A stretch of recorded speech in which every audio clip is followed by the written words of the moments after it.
بسم اللہ الرحمن الرحیم۔ حضرت عبداللہ بن عباس رضی اللہ تعالیٰ عنہ سے روایت ہے کہ رسول اکرم صلی اللہ علیہ وآلہ وسلم وادی ارزق سے گزرے تو فرمایا، یہ کون سی وادی ہے؟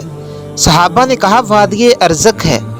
فرمایا، میری نظروں کے سامنے وہ منظر آ گیا ہے گویا میں موسیٰ علیہ السلام کو دیکھ رہا ہوں کہ وہ گھاٹی سے نیچے اتر رہے ہیں اور اللہ کے سامنے گڑ گڑاتے ہوئے بلند آواز سے لبیک پکار رہے ہیں۔ پھر آپ چلتے رہے حتیٰ کہ جب ہرشا کی گھاٹی پر پہنچے تو فرمایا، یہ کون سی گھاٹی ہے؟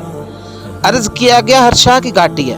آپ نے فرمایا، گویا میں یونس علیہ السلام کو دیکھ رہا ہوں۔ وہ ایک سرخ اونٹنی پر سوار ہیں، اون کا جبہ زیب تن ہے، ان کی اونٹنی کی مہار کھجوروں سے بنی ہوئی رسی کی ہے اور لبیک پکار رہے ہیں۔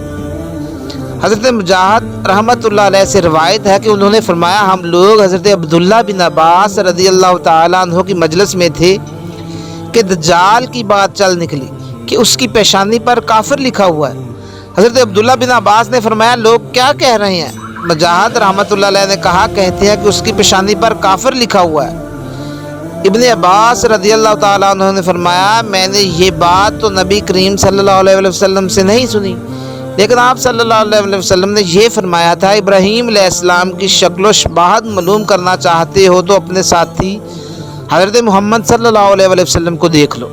اور حضرت موسیٰ علیہ السلام گندمی رنگ کے گنگریالے بالوں والوں تھے۔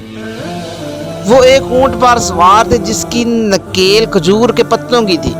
گویا میں انہیں دیکھ رہا ہوں کہ لبیک پکارتے ہوئے وادی سے اتر رہے ہیں۔